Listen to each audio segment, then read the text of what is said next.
안녕하세요. 저는 지금 고3, 중1 두 아이를 혼자 키우고 있어요.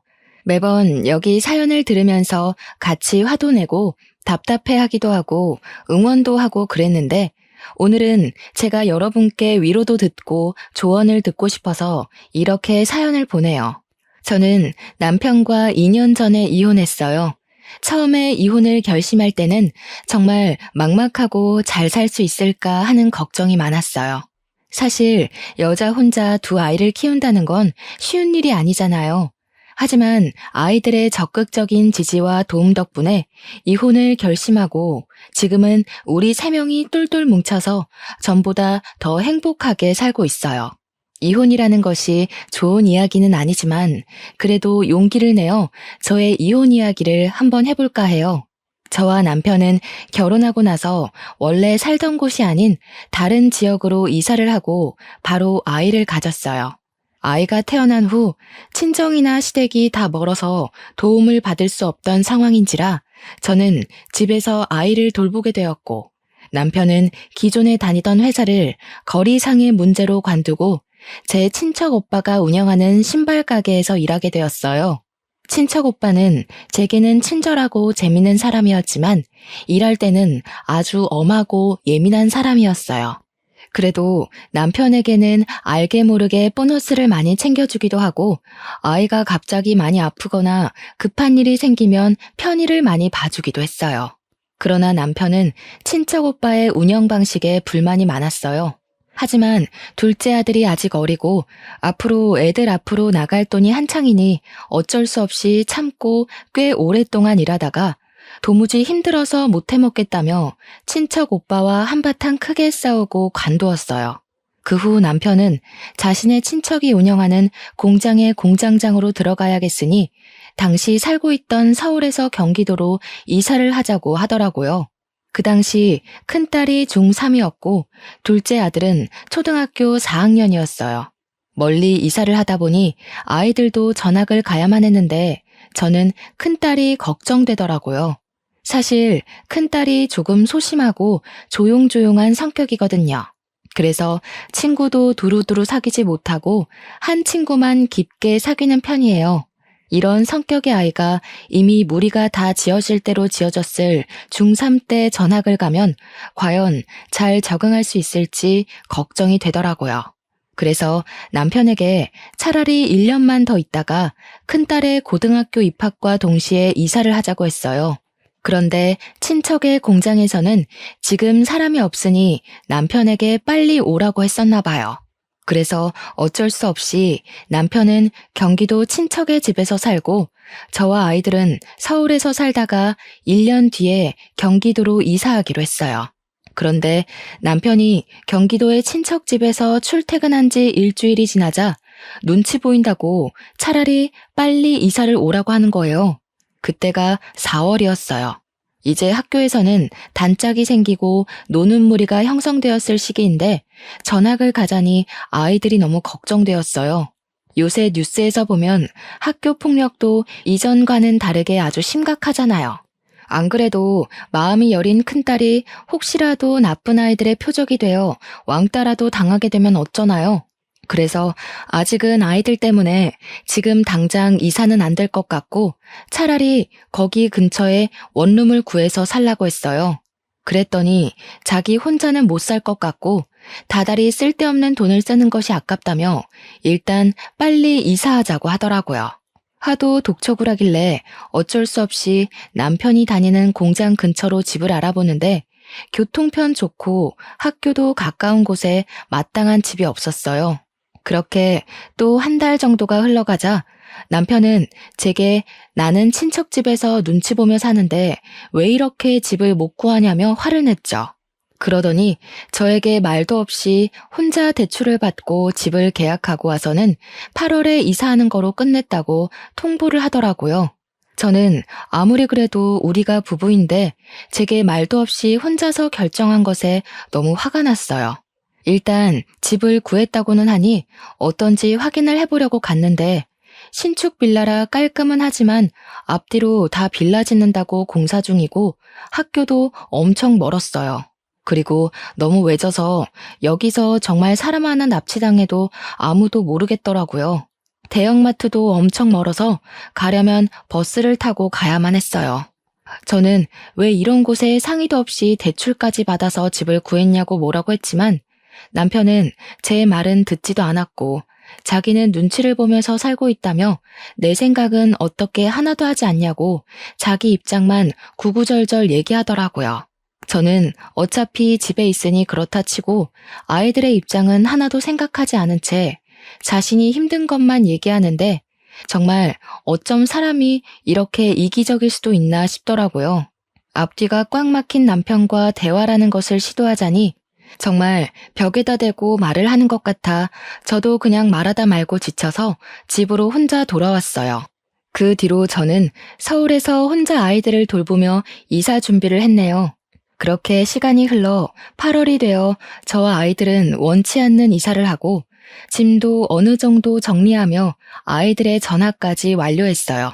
그런데 서울은 고등학교가 평준화되어 입학할 때 추첨으로 입학하지만 저희가 이사한 경기도는 비평준화 지역이어서 중학교 3학년 겨울에 연합고사라는 시험을 봐서 고등학교에 입학하더라고요.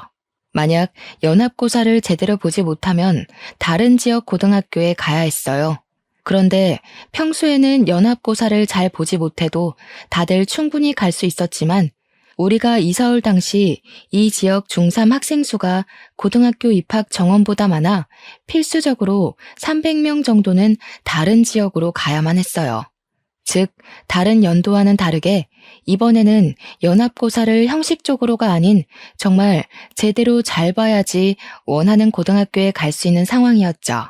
이러한 상황에서 다른 학생들은 3월부터 준비를 해왔던 연합고사를 큰딸은 9월부터 준비를 해야 했어요. 남들보다 늦게 시작했기에 친구들을 따라잡으려면 매일 밤 늦게까지 공부를 해야만 했죠. 학교 적응하기도 힘든 와중에 학업 스트레스를 받는 큰딸을 보니까 자기만 생각하는 이기적인 남편이 정말 원망스럽더라고요. 남편이 1년만 원룸 구해서 살았으면 아이가 저렇게까지 스트레스 안 받아도 됐을 거잖아요. 이제 고작 16살밖에 되지 않은 저 체구도 작은 아이가 극심한 학업 스트레스로 잠도 못 자고 위장병까지 와서 밥도 제대로 먹지 못했어요. 저는 안쓰러워 죽겠는데 남편은 그런 딸을 위로해주지는 못할 망정 왜 그리 약해 빠졌냐고 뭐라고만 하더라고요. 보는 제가 정말 다 섭섭하고 화가 났죠.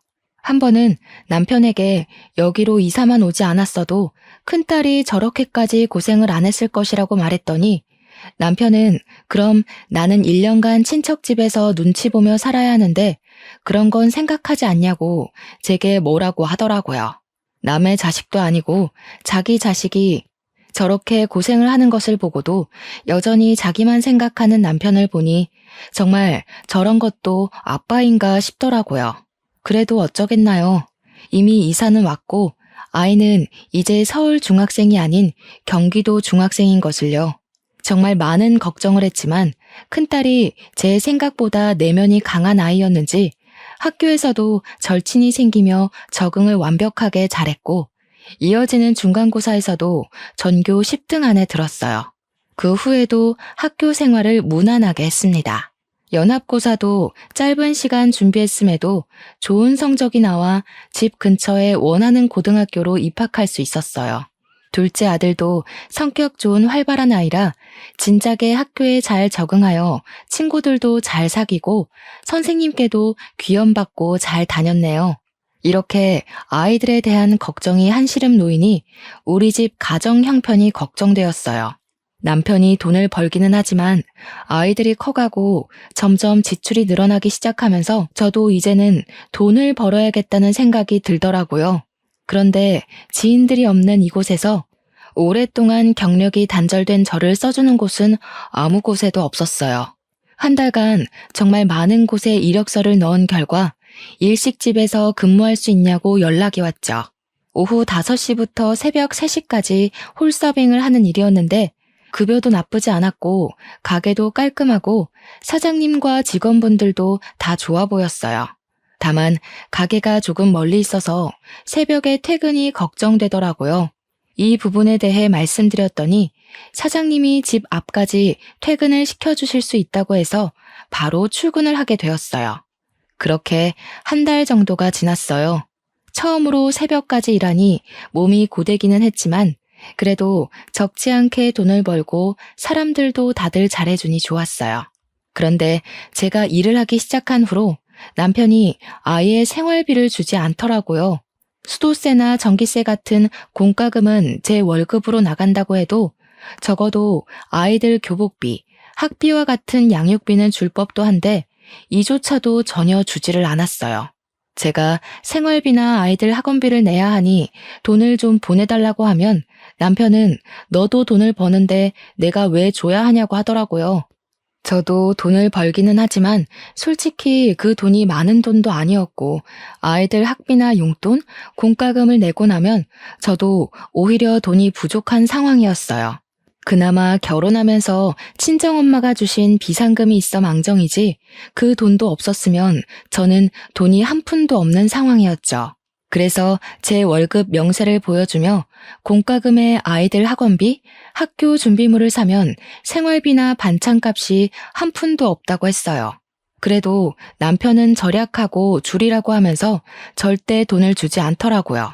제가 뭐 그 돈으로 사치하겠다는 것도 아니고 커가는 아이들 먹이고 입히는 것에 쓰겠다는데 그조차도 용납하지 못하고 돈을 하나도 주지 않는 것이 정말 더럽고 치사하더라고요.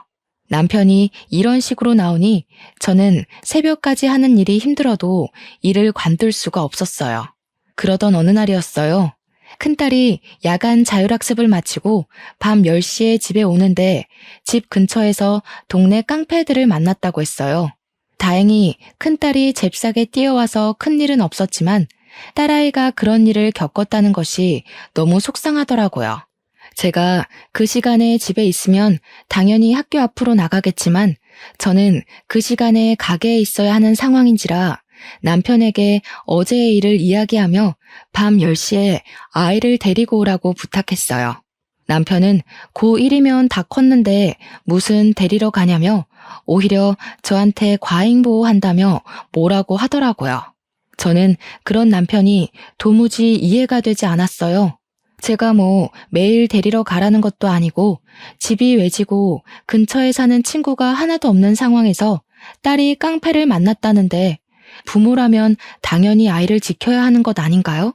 저는 남편에게 제가 일을 하고 있어서 나가지 못하니 꼭 그날은 아이를 데리고 오라고 신신당부를 했죠. 남편은 시큰둥하게 알았다고 대답하더라고요. 다음날 큰딸에게 물어보니 역시나 남편은 아이를 데리러 나가지 않았고 집에서 TV를 보고 있었다고 하더라고요. 차라리 잠이 들었으면 그러려니 하겠지만 TV를 보고 있었다면 충분히 나갈 수도 있는 상황이었는데 자신이 귀찮아서 나가지 않았다는 것이잖아요. 아이가 깡패들한테 맞을 수도 있는 상황에서도 철저히 자기 자신만 생각하는 남편의 모습이 너무 실망스럽고 화가 나더라고요. 이렇게 자기 자신만 생각하며 살 거면 그냥 차라리 혼자 살고 아이도 낳지를 말지 결혼은 왜 해서 이렇게 저와 아이들을 괴롭게 만드나 하는 생각이 들었어요. 그로부터 며칠 뒤 아들의 생일이었어요. 저는 새벽에 퇴근하자마자 미역국을 끓이고 아침에 일어난 아들에게 축하한다고 이야기해 주었는데 남편은 축하한다는 말 한마디 없이 그냥 밥만 먹고 있더라고요. 아들이 남편에게 나 생일인데 선물이나 용돈 없냐고 물으니 남편은 정색하며 무슨 용돈이냐고 밥이나 먹으라고 하더라고요. 아들은 그런 남편의 모습을 보고 크게 실망한 표정을 지었어요. 잠시 뒤 아들은 펑펑 울면서 다른 아빠들은 아들이 생일이라고 하면 생일 선물도 사주고 그 주 주말에는 같이 놀러 가기도 하는데 우리 아빠는 놀러 가기는커녕 용돈도 안 준다고 나를 아들로 생각이나 하냐 하더라고요. 그런 아들의 울음에도 남편은 기어이 생일 축하한다는 말 한마디 없이 그냥 출근했어요. 저는 솔직히 그날은 남편이 케이크라도 들고 퇴근을 할 줄 알았지만 남편은 빈손으로 퇴근을 했더라고요.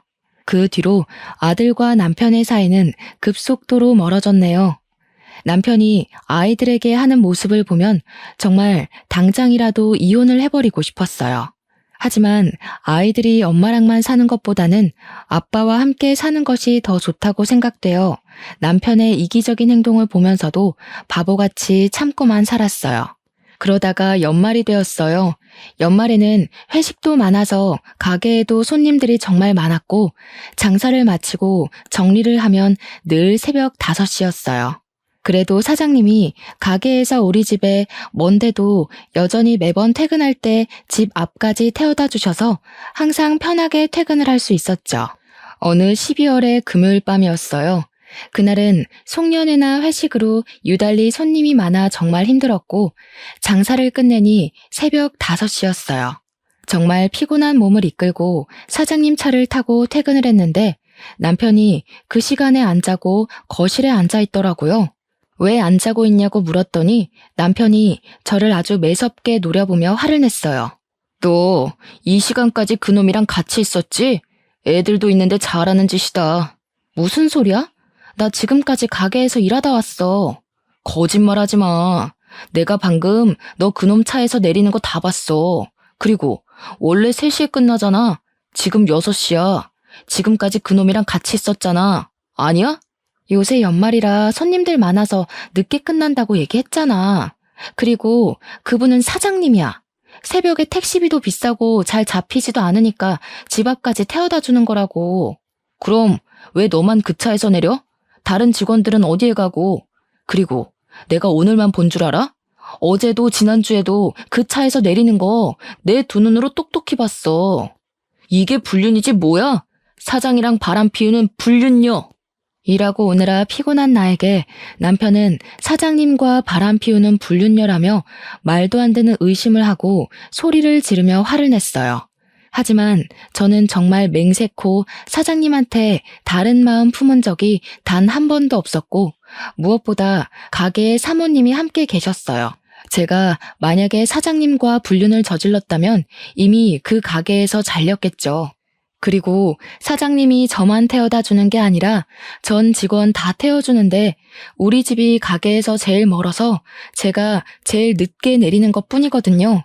그런데 남편은 제가 사장님 차에서 단둘이 있다가 내렸다는 사실 하나만 가지고 불륜을 의심하고 있었어요. 남편이 그 조용한 새벽에 고래고래 소리를 지르는 통에 아이들이 자다가 놀라서 나와 남편을 말렸어요. 아이들이 울면서 그만하라고 소리를 지르니 남편이 그냥 집 밖으로 나가버리더라고요. 저는 놀란 아이들을 진정시키고 잠깐 자려고 안방에 누웠는데 너무 억울하고 분통해서 피곤한데 잠도 안 왔어요.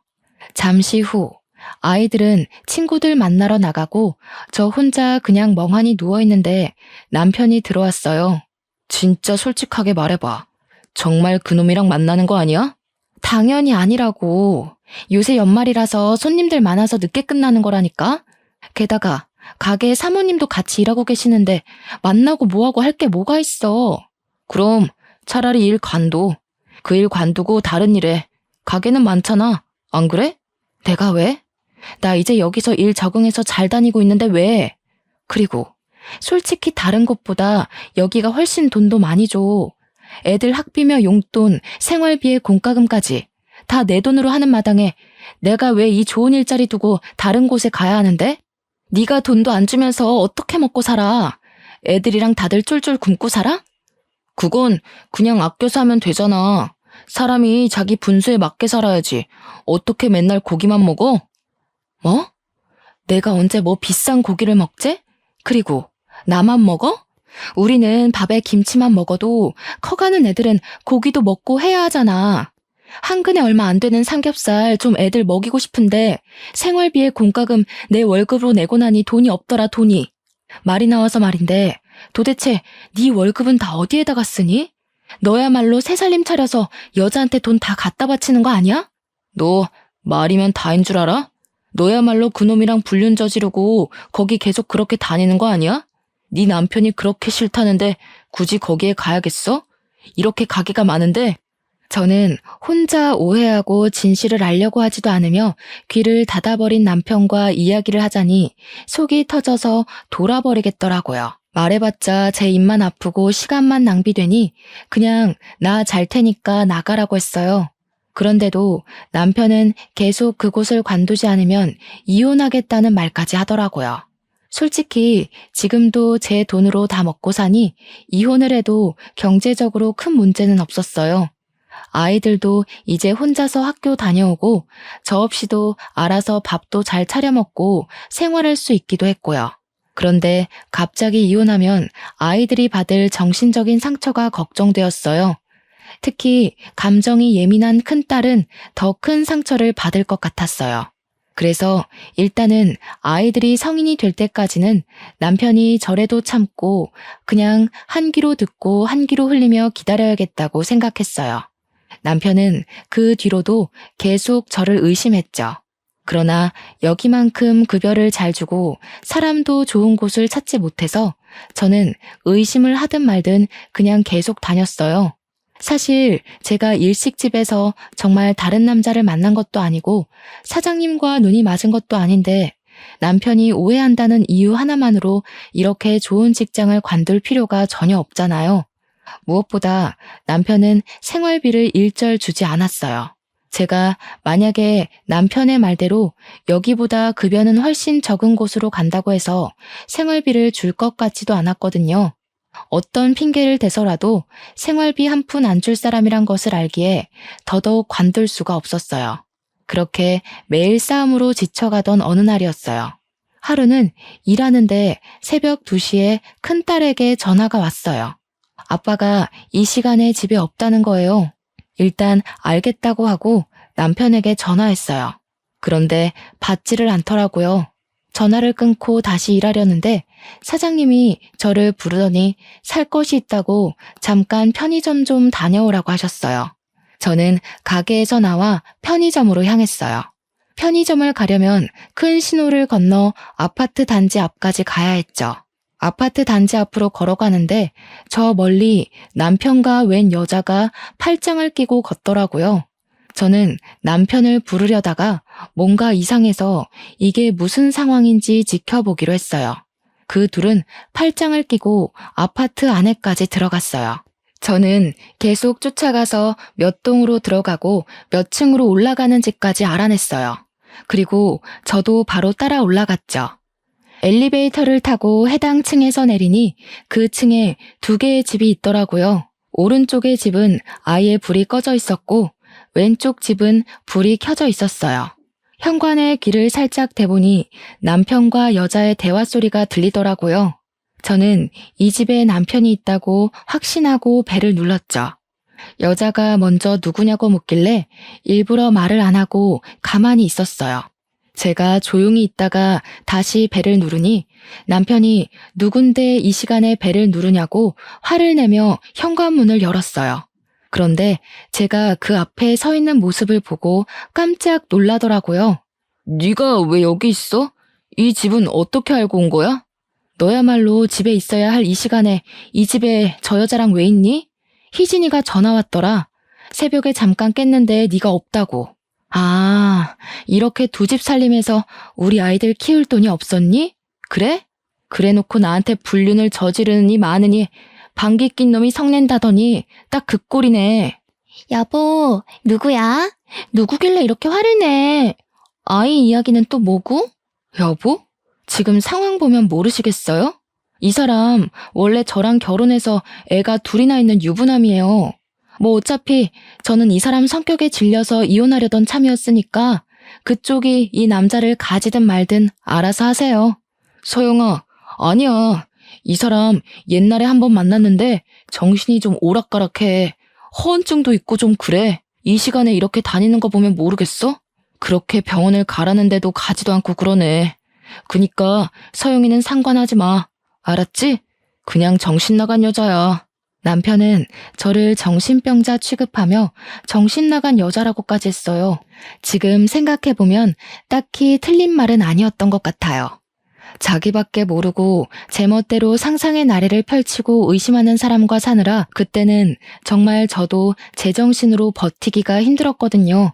정말 아이들이 있으니 버티고 참았지 아이들마저 없었으면 이미 저는 정신병원에 갔을지도 모르겠네요.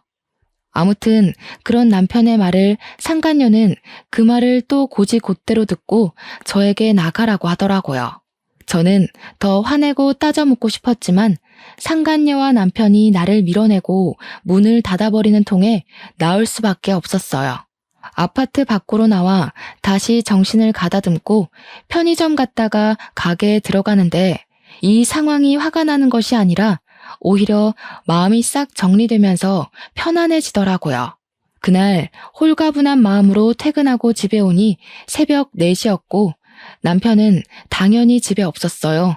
그때까지 걱정으로 잠을 자지 못하는 큰딸에게 아빠와 연락이 되었는데 잠깐 회사에 일이 생겨서 급하게 나갔다고 했어요.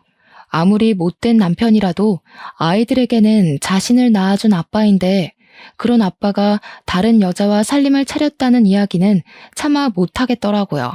그리고 큰딸에게 혹시라도 아빠랑 엄마가 이혼하면 어떨 것 같냐고 물어봤어요. 큰딸은 그래도 자기는 엄마 편이라고 하며 이혼하면 오히려 좋다고 하더라고요. 이야기해보니 큰딸은 그동안 남편이 제게 생활비 한 푼도 안 주고 오히려 다른 남자 만난다고 오해했던 것까지 모든 상황을 다 알고 있더라고요. 그러면서 저와 남편이 싸우는 거 보면서 불안하게 사느니 차라리 좀 힘들어도 저와 마음 편하게 사는 게 더 좋다고 말했어요. 그래도 이제 고3인데 부모의 이혼이 신경 쓰이지 않겠냐고 물으니 고3이라서 더 이혼하는 게 좋을 것 같다며 맨날 싸우는 소리 들으면서 불안한 것보다 차라리 이혼하는 편이 덜 신경 쓰일 것 같다고 말했어요. 저와 큰딸의 대화 소리에 둘째 아들도 잠에서 깼어요. 저는 아들이 일어난 김에 아들의 생각도 물어보았어요. 아들도 역시 아빠와 함께 좋은 시간을 보낸 적도 없고 집에 오면 자신들과 함께 있는 것을 귀찮아하고 아빠가 집에 있으면 오히려 더 불안하고 좋지 않다며 이혼하는 것에 찬성한다고 하더라고요. 아이들의 말을 듣고 저는 바로 남편과 이혼을 하기로 마음먹었어요. 사실 저는 이기적이고 아이들조차도 돌보려 하지 않는 남편에게 이미 5만 가지 정이 다 떨어진 상태여서 다른 여자를 만나 무슨 짓을 하든 말든 저는 아무 상관이 없었어요. 항상 이혼하고 싶은 마음은 굴뚝 같았지만 그래도 아이들에게는 이 사람이 아빠인데 이혼한다면 아이들의 마음에 큰 상처를 줄 것 같아 이혼을 못하고 있었거든요. 그런데 남편이 다른 여자를 만나 살림까지 차리는 것을 두 눈으로 확인하고 게다가 아이들도 이혼하는 것에 대해 찬성하는 이 마당에 저는 제가 이혼을 못할 이유는 없다고 생각했어요. 그리고 다음 날 저는 이혼 서류를 준비하고 남편 공장 앞으로 갔어요. 그리고 남편에게 전화를 걸어 잠깐 앞으로 나오라고 했죠. 남편이 나오자 아무 말 없이 이혼 서류를 던져주고 그냥 왔어요. 그리고 집으로 돌아가는데 시어머니한테 전화가 오더라고요. 종태한테 다 들었다. 네가 불륜을 저질렀는데 뭐가 잘한 게 있다고 이혼 서류를 내밀어? 불륜을 저지른 것이 자랑이야? 어머니, 제대로 좀 알고 화를 내세요. 그동안 어머니 아들이 어머니 손주들 크는데 돈 한 푼도 안 줘서 제가 새벽까지 일하며 돈 벌어서 다 먹이고 키웠어요. 그런데 제가 그렇게 일하는 새벽에 어머니 아들은 이미 다른 아파트에서 젊은 여자랑 새 살림을 차렸어요. 그래서 이혼하자고 서류 내민 게 그렇게 잘못이에요? 우리 종태가 그럴 리가 없다. 종태가 얼마나 책임감 강하고 성실한 아이인데 네가 돈을 헤프게 쓰느라 생활비가 다 떨어졌던 거겠지. 그리고 젊은 여자랑 새 살림이라니 말도 안 된다. 네가 오해한 거겠지. 어머니는 남편의 말만 듣고 무조건 다 제 잘못이라고만 하면서 자기 아들에게 사과하고 같이 살라고만 했어요. 시어머니와의 전화를 끊으니 이번에는 남편의 형, 동생이 돌아가면서 전화해서는 제게 불륜 저질러 놓고 뭐가 그리 당당하냐고 뭐라고 했어요.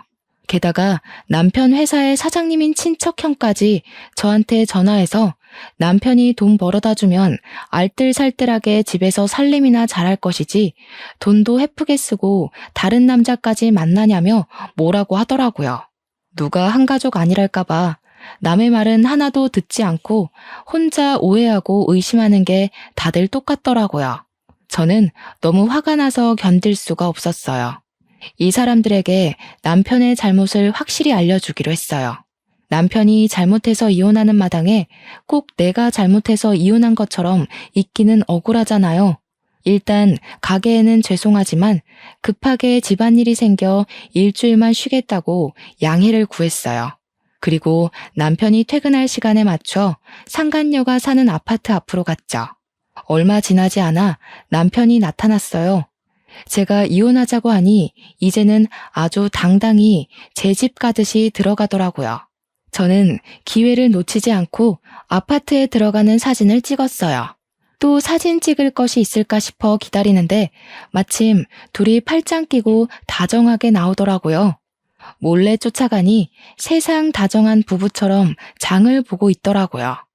우리 집에서는 한 번도 사지 않았던 비싼 소고기도 장바구니에 넣더니 남편이 자신의 카드로 계산을 하더라고요. 저랑 장을 볼 때는 달걀 한 판도 아깝다며 한 판 다 못 먹으니 10구짜리만 사라던 사람이었거든요. 마트에서도 둘이 딱 달라붙어서 시식 코너에서는 서로 먹여주기도 하며 장을 보는데 볼수록 가관이더라고요. 저는 이 모든 모습을 사진을 찍어 남편의 가족과 친척들에게 보냈어요. 그리고 다들 제가 불륜을 저질렀다고 하시는데 실제로는 이렇게 남편이 다른 여자와 불륜을 저지르는 상태이고 저는 지금 생활비 한 푼도 못 받는 상황인데 이런 상황에서 제가 이혼 서류를 내민 것이 그렇게 욕을 먹을 만큼 잘못한 것이냐고 문자를 보냈어요. 그렇게 문자를 보내고 집에 들어와 쉬고 있는데 남편에게 전화가 왔어요. 너 제정신이야? 아무리 그래도 그렇지 어떻게 내가 서영이랑 만나고 있는 사진을 그렇게 다 보내? 네가 보낸 사진과 문자 보고 우리 엄마 충격으로 쓰러지셨어. 어떡할 거야? 네가 나보고 정신 나간 여자라며. 정신 나간 여자가 무슨 짓인들 못할까? 그리고 너네 가족한테 내가 불륜 저질렀다고 얘기했더라? 내가 진짜 불륜이라도 저질렀으면 이렇게 억울하지라도 않지. 네가 잘못했는데 왜 내가 욕을 먹니? 어머니 일은 안타깝지만 어머니 쓰러지신 게 네 잘못이지 내 잘못은 아니잖아. 안 그래? 사실 시아버지가 지금은 돌아가셨지만 젊은 시절 그렇게 바람을 피우고 다니셨다고 해요.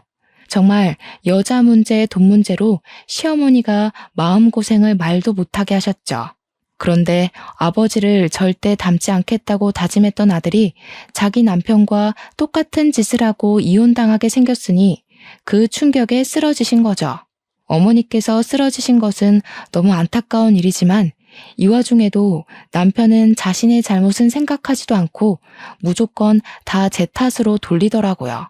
그 모습을 보니 정말 이 사람은 상종해서는 안 될 사람이라는 생각이 들었고 이런 사람을 믿고 결혼 생활을 한 저의 지나간 시간이 너무 아깝게 느껴졌어요. 지금 생각해보면 남편과 결혼할 당시 저의 눈이 단단히 삐었던 것 같아요. 그리고 다음날 시어머니가 눈을 뜨지 못하고 돌아가셨다는 소식을 들었어요.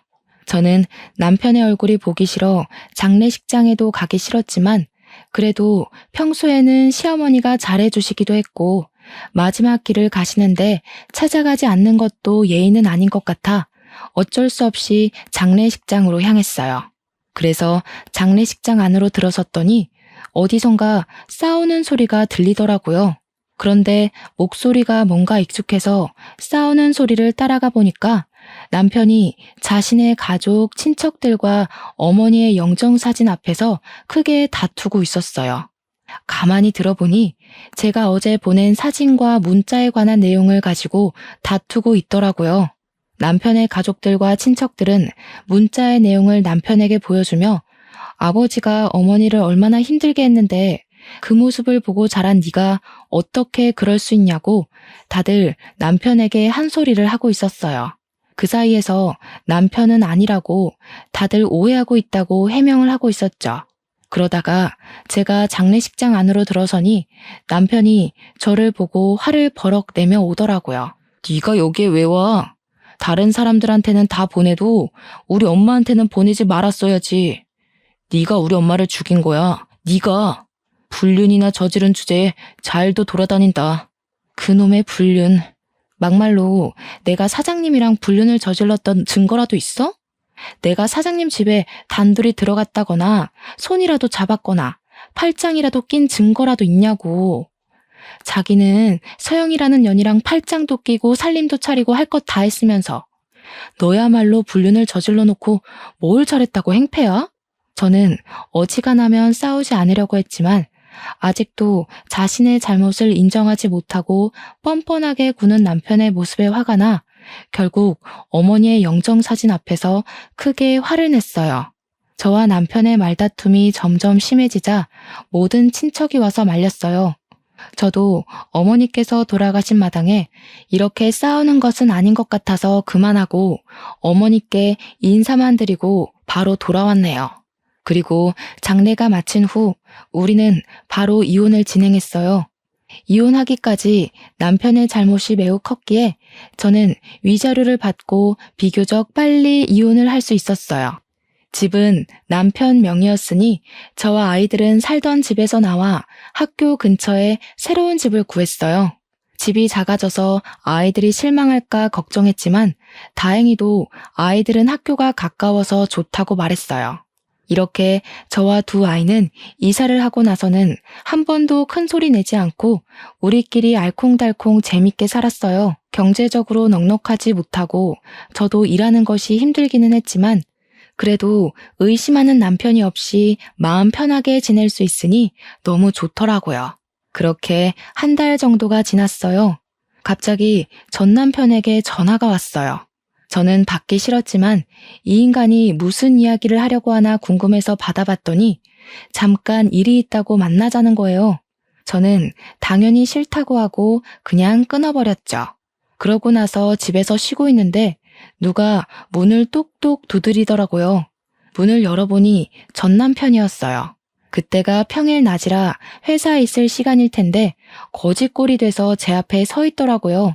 제게 잠깐 집에 들어가도 되냐길래 저는 너랑 편하게 앉아서 말할 사이냐며 얼굴만 봐도 구역질나니까 그냥 여기 서서 이야기하라고 했어요. 나 배가 너무 고프고 돈도 한 푼도 없는데 들어가서 밥 한 끼만 주면 안 돼? 너 회사 다니면서 번 돈 있잖아. 그리고 밥은 서영이라는 년한테 차려달라고 할 것이지. 왜 여기 와서 달래? 걔가 전문 꽃뱀이었어. 이 말 저 말로 꼬시면서 내가 번 돈 족족 빼가고 집도 다 갖고 튀었어. 꼬락선이 참 좋다. 걔 앞에서 내가 정신 나간 여자니 상대하지 말라고 할 때는 언제고 결국에는 그 여자한테 다 빼앗겼니? 그럼 네 잘난 형이랑 동생한테나 가봐. 형이랑 동생도 어머니 장례식 후에 엄마가 그렇게 아빠 때문에 고생한 거 알면서 어떻게 아빠랑 똑같은 짓을 했냐고 나한테 영 끊자고 했어. 그 뒤로 연락도 안 되고 집에 가도 문을 안 열어줘. 회사에서도 소문 퍼져서 해고당하고 다른 회사에 가보려고 해도 이미 소문이 퍼져서 그런지 다들 오지 말래. 나 정말 오갈 데도 없는 거지 신세가 됐어. 그래도 우리 애들도 있는데 자선사업 한다 생각하고 나 좀 봐주라. 응? 내가 이렇게 무릎 꿇고 싹싹 빌게. 그래서 이제 와서 나보고 네 밥이라도 차려달라고? 진짜 너 뻔뻔하다. 기억 안 나? 너 내가 일한 뒤로 생활비 부족하다고 말해도 돈 한 푼도 주지 않던 사람이야. 그런데 그럼 너한테 내가 왜 밥을 차려줘야 하니? 그래도 내가 아이들 아빠인데 너무한 거 아니야? 아이들이 아빠가 이렇게 거짓골로 다닌다고 하면 뭐라고 생각하겠어. 그렇게 아이들 생각한다는 사람이 야자 끝나고 오는 길에 깡패 만날 것 같아서 데리러 가라니까 TV나 보고 있었냐? 애들 생일은 알아? 네가 애들 생일에 미역국 끓이고 케이크라도 사준 적 있어? 큰딸 고등학교 입학한 후로 애들 학비, 학원비 한 푼이라도 네 월급에서 나간 적 있어? 우리 애들은 널 아빠로 생각하지 않아. 그니까 말도 안 되는 소리 짓거리지 말고 당장 꺼져. 지금 안 가면 경찰 부를 거야. 전 남편은 저의 단호한 이야기에도 나가지 않고 계속 무릎 꿇고 빌고 울길래 저는 경찰을 불러서 쫓아내버렸어요. 나가면서도 그래도 한때는 아이들 아빠인데 어떻게 이렇게 매정하냐며 뭐라고 하더라고요. 매정한 게 누군데 저에게 뭐라고 하니 참 기가 막히더라고요. 역시 전 남편은 여전히 자기만 아는 철저히 이기적인 사람이었어요. 그 후에는 아이들 학교 시간에 맞춰서 학교 앞으로 가서 아이들에게 접근해서 아빠 행세를 하려 했지만 솔직히 아이들이 한창 뛰어놀고 싶을 때 놀이동산이나 동물원은 고사하고 집 앞 공원조차도 한번 데려가지 않고 용돈도 한번 안 준 아빠가 아이들이라고 좋겠어요? 아이들도 그런 아빠를 무시하고 매몰차게 거절했다고 해요. 그런 아이들에게 그래도 아빠인데 혹시라도 아빠와 함께 시간을 보내고 싶다면 제 눈치 보지 말고 언제든지 가도 좋다고 했어요. 그랬더니 아이들은 질색하며 그런 아빠와 같이 있느니 차라리 아빠 없이 사는 게 더 낫다고 하더라고요. 그 말을 듣는데 아이들의 마음이 이해가 되기도 하면서 가엾더라고요. 아빠가 있긴 하지만 아빠의 역할을 전혀 하지 않아 차라리 없는 것이 더 낫다고 말하는 아이들의 마음이 어떨까 하는 생각에 너무 짠하고 안쓰러웠어요. 그래도 아이들에게는 아무리 나쁜 아빠여도 아빠는 아빠라고 말하며 너무 아빠를 미워만 하지 말라고 타일렀네요. 그 뒤로는 전 남편은 이제 제게 연락을 하거나 아이들 앞에 나타나지 않았어요. 저도 굳이 알고 싶지도 않고 아이들도 이제는 아빠의 존재를 잊고 살아가고 있네요. 사연을 쓰면서 생각났는데 처음에 제가 전 남편과 결혼한다고 했을 때 친정엄마가 너무 이기적이고 자기 자신만 생각한다며 그렇게 반대를 하셨거든요. 그때는 아니라고 나한테 정말 잘해준다며 엄마가 잘못 본 거라고 우겼는데 결국에는 엄마의 말씀대로 마음고생을 심하게 하고 이렇게 이혼하게 되었네요.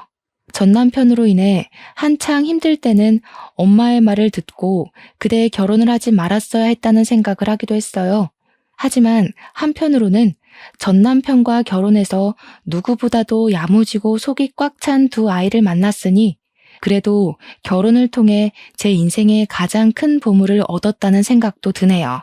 비록 이혼이라는 과정을 통해 아이들에게 본의 아니게 상처를 주긴 했지만 그 상처를 보듬어주고 아이들 아빠 몫까지 최선을 다해 사랑해주며 감사한 마음으로 살아가려고요. 부디 저의 딸은 저와 같은 상황들을 겪지 않고 마음 잘 맞고 이야기 잘 들어주는 좋은 남편 만나 평생 행복하게 살면 좋겠네요. 마지막으로 한창 부모의 사랑이 필요할 시기에 사랑은커녕 부모가 싸우는 것만 보았지만 그래도 사고 한번 치지 않고 잘 자라고 있는 우리 아이들에게 진심으로 고맙고 사랑한다는 말을 전하고 싶네요. 이제 나이가 들어 새벽까지 일하기가 쉽지는 않지만 그래도 힘을 내보렵니다. 저는 두 아이의 엄마니까요. 지금까지 저의 사연을 들어주셔서 감사합니다.